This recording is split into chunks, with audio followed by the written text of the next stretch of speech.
Monsieur Gendron, vous êtes ici pour la 6e édition, mais c'est pas la première année que vous êtes ici. Mais vous avez connu l'historique, dans le fond, du pentathlon. D'où est-ce que tout ça commence? Ça a commencé, ça fait un petit bout de temps, mais on n'a pas la date, je m'en souviens plus.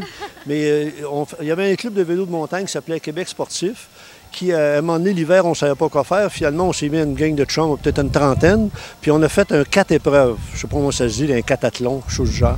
Et ça, c'était à Saint-Adolphe. Alors, on partait de la route 175, là, qui est la route vers Chicoutimi, puis on montait en vélo jusqu'au centre de ski. Après ça, on faisait ski, raquettes et course à pied. Là, on a trouvé ça bien trippant. L'année suivante, on a fait la même chose, mais à la forêt Montmorency. Toujours 4 épreuves. Puis, c'est ça. Fait que là, on a encore plus trippé. Fait que là, le monde, puis à Québec, le milieu est assez restreint dans le vélo, puis tout ça, on se connaît. Fait qu'ils ont dit, hey, on peut y aller, nous autres. Alors, l'année suivante, on l'a fait, effectivement, au lac Beauport. C'est là qu'est arrivé le premier pentathlon, les 5 épreuves, là. Et là, on était à 66,5 à ce moment-là. Puis l'année suivante, bien là, ça s'est dit, puis on a ouvert ça. C'est là que Jean-Charles est arrivé, puis il a mis ça en marche. Puis là, on est monté à 300, puis après ça à 700, puis bon, finalement, c'est ce qu'il y a aujourd'hui ici, là. Le fait que ce soit sur les plaines d'Abraham maintenant plutôt qu'au lac Beauport, est-ce que c'est simplement parce que c'est plus grand? Est-ce que le site répond à des besoins particuliers? Bien, c'est parce que finalement, il est arrivé les 400e. Puis 400e, nous, on voulait tester ça un peu. Alors, on dit, on va essayer ces plaines parce qu'effectivement, le coup d'œil, la valeur marketing, puis tout ça était plus grande. Pas parce que Lac Beauport n'était pas gentil. Jacques Beauport a été d'une très grande gentillesse, mais c'était aussi difficile au niveau d'infrastructure parce qu'on partait d'un centre de ski, on passait dans... C'était très difficile à concentrer toutes les opérations. Techniquement, c'est difficile à réaliser. Alors, quand on a fait ça ici au 400e, parce que, bon, ça marchait, puis là, on a une demande extraordinaire, des pressions, on ne peut plus aller ailleurs qu'ici. Alors, on continue à le faire. C'est notre 2e ou 3e année qu'on est ici, là.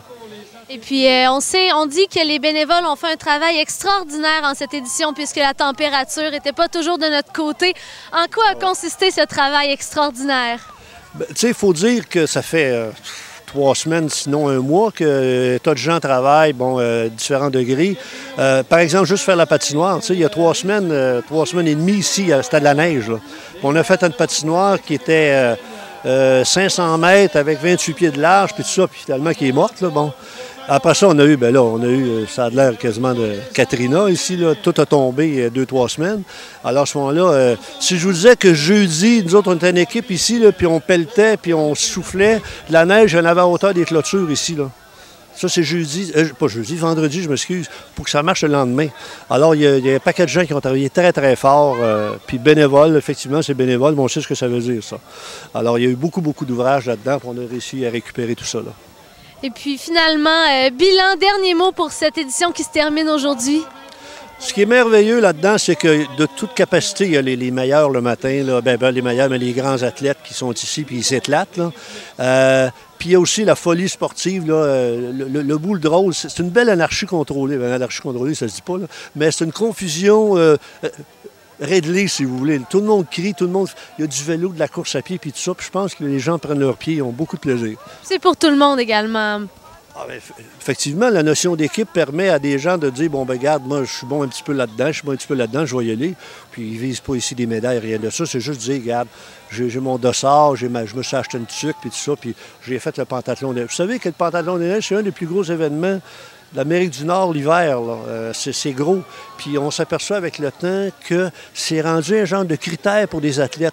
C'est-à-dire, autant un marathonien fait le marathon de Boston, autant dans le temps du vélo de montagne, on faisait le raid Pierre-Harvey. Tu sais, quand tu avais fait le raid Pierre-Harvey, tu étais assis dans ta... Ici, maintenant, le pentathlon, si tu as fait le pentathlon, là, tu as fait quelque chose dans la vie, puis c'est important. Mais en tout cas, il n'y a pas juste les athlètes qui ont une chance qui sont là, mais il y a les bénévoles aussi. Donc, merci du beau travail et félicitations. Et j'en profite pour dire bonjour à ma maman et à mes frères. Eh bien, bonjour! Merci!